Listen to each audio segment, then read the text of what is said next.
सिंध में डाकू राज, करप्शन और लूट मार के खिलाफ JUI सिंध की जानिब से कश्मीर से सिंध अमन मार्च का आगाज किया गया है और ये कारवां 18 सितंबर को कराची पहुंचेगा। वहां पर ये CM सिंध के हाउस के बाहर धरना देंगे। यहाँ पर इस वक्त मौजूद हैं अल्लामा राशिद मुसम्मिल साहब। हम उनसे गुफ्तगू करेंगे कि ये लॉन्ग मार्च, ये अमन मार्च की नौबत या जरूरत क्यों पड़ी। बदअमनी और लाकानूनीयत, अगवा बराए तावान की वारदातें इतनी बढ़ गई कि हमारा ये रीजन, सखर रीजन, जिसमें लाड़काना सखर डिवीजन्स के 8 ज़िले हैं, ऐसा महसूस हो रहा था कि जैसे ये नो गो एरिया बन गए हैं। दिन दिहाड़े लोग रोडों पर सफ़र नहीं कर सकते, रातों को मोटरवे और हाईवे पर कानवाई के बगैर गाड़ियां नहीं चल सकती। पुलिस रिपोर्ट के मुताबिक 400 बंदे डाकुओं के पास रहे। ईद वाले दिन दूध पिया बच्चे शिकारपुर से अगवा किए गए, गढ़ी यासीन से अगवा किए गए, कश्मीर से 4 साल की मासूम बच्ची को उठाया गया, आपके सखर से मासूम बच्ची प्रिया कुमारी अब तक जो है वो बाजियाब नहीं हो सकी। मैंने अपने वालिद का गोलियों में छलनी जनाजा उठाया। तो अवाम अब तंग आ चुके हैं। अवाम को 2 बुनियादी चीज़ें चाहिए, एक अमन और एक खुशहाली, रोज़गार।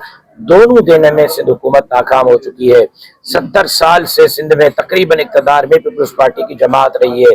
गुज़िश्ता 18 साल से मुसलसल सिंध में हुक्मरान पीपल्स पार्टी की जमात है। उनके अपने घर तो महफूज हैं, अपनी जायदादें तो महफूज हैं, लेकिन आवाम की जान, माल, इज्जत और आबरू महफूज नहीं।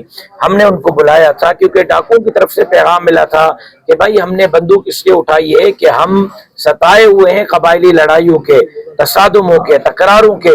आप हमारे तस्बीह कराएं, हम बंदूक फेंकने के लिए तैयार हैं। उसके लिए मैं वजीर आला के पास गया, मैं वजीर दाखिला के पास गया, चीफ सेक्रेटरी के पास गया, होम सेक्रेटरी के पास गया, IG के पास गया, लेकिन मेरी बात को रद्दी टोकरी में फेंका गया।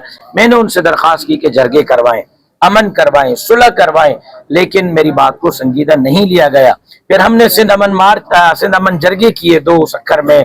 हम इंतजार करते रहे पीपल्स पार्टी में बैठे हुए नवाबों, वडेरों, सरदारों, जागीरदारों का, लेकिन वो नहीं आए। तो जाहिर है कि मेरे पास फिर यही रास्ता है कि मैं पुरअमन एहतजाज करूं, पुरअमन मुजाहिरा करूं। 18 तारीख को कराची तक आप देखेंगे ये सिर्फ अवाम की डाकू के खिलाफ नफरत नहीं, बल्कि मैं समझता हूं कि इस तरह अवाम का निकलना ये सिंध हुकूमत के खिलाफ अवामी रेफरेंडम है। अवाम सिंध हुकूमत पर अदम एतमाद का इजहार कर रही है और सिंध हुकूमत के खिलाफ अब अवाम JUI की तरफ देख रही है और JUI से वो अपनी उम्मीदें वाबस्ता किए बैठे हैं। इंशाअल्लाह जमीयत उलमा इस्लाम अवाम के उमंगों पर पूरा उतरेगी। सिंध में 1.5 दर्जन अपोजिशन की जमातें हैं, लेकिन कोई जमात इस लूट मार खिलाफ, इस बदअमनी खिलाफ, इस डाकू राज खिलाफ बोलने के लिए तैयार नहीं। क्या JUI के सिवा सिंध में कोई अपोजिशन जमात मौजूद नहीं है? ये तो आप उनसे पूछें कि वो क्यों मैदान में नहीं है, क्यों आवाज नहीं उठा रहे, क्यों, कौन सी चीजों ने उनको रोका हुआ है।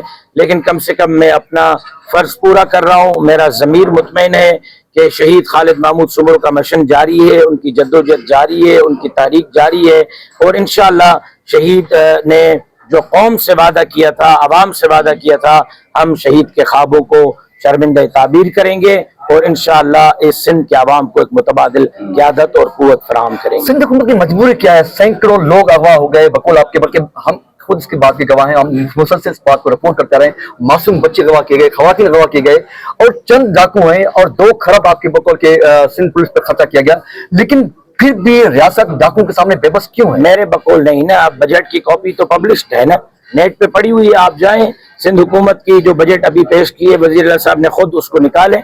2 खरब रुपए की बजट है पुलिस के लिए। पिछले साल 2 खरब रुपए दिए गए हैं।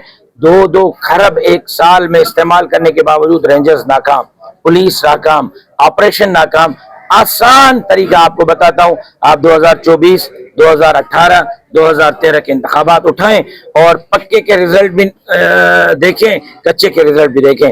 पक्के में पीपल्स पार्टी के सरदार ने, नवाब ने, जागीरदार ने, सरमायादार ने 0 वोट उठाया है और उस कच्चे में जहाँ DSR कत्ल हो जाता है, उस कच्चे में जहाँ DSP कत्ल हो जाता है, जहाँ SHO कत्ल हो जाता है, उस कच्चे में जहाँ दिन को भी आदमी नहीं घूम सकता, वहां इलेक्शन वाले दिन पीपल्स पार्टी के उस सरदार को, उस नवाब को, उस वडेरे को 8-8 हज़ार वोट पड़ जाते हैं। یہ میرے نتائج تو نہیں ہے, میں نے تو نہیں بنائے, الیکشن کمیشن نے دیے.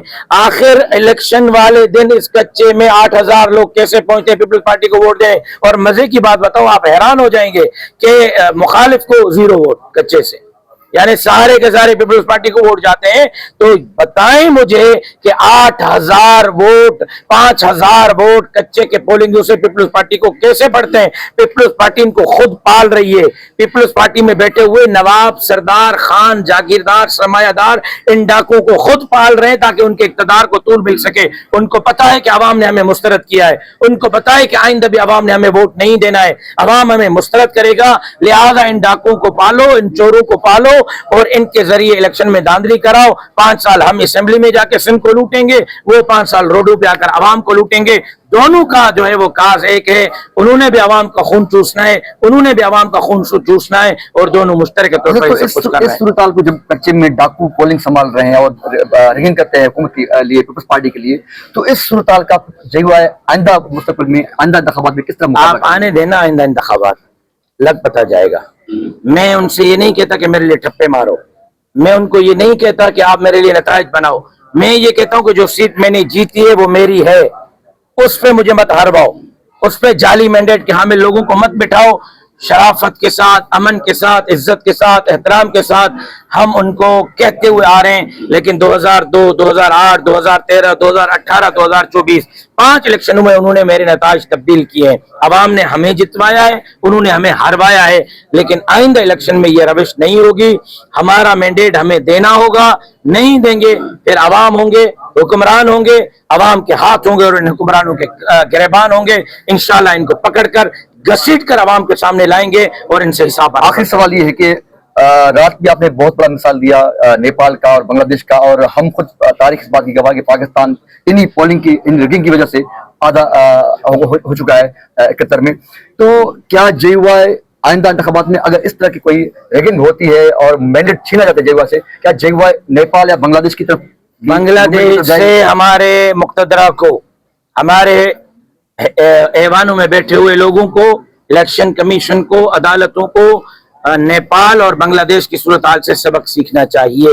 اس طرف عوام کو نہ لے جائیں, پاؤں میں زنجیریں ہم نے ڈالی ہیں, ہم نے ووٹ کی پرچی دی ہے ان کو, ہم نے ان کو آئین اور پارلیمنٹ کی بات سکھائی ہے.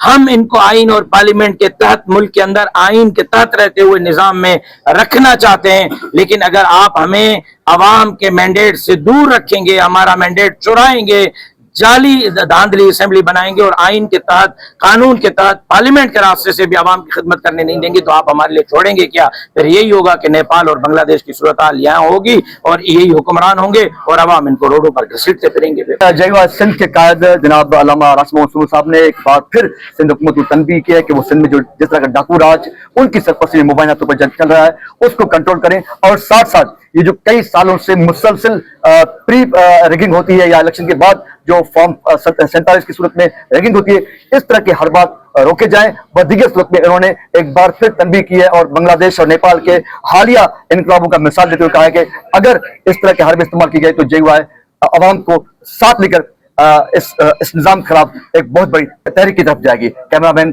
راجا شیخ کے ساتھ تاج رن انڈسٹری بیون سکھر.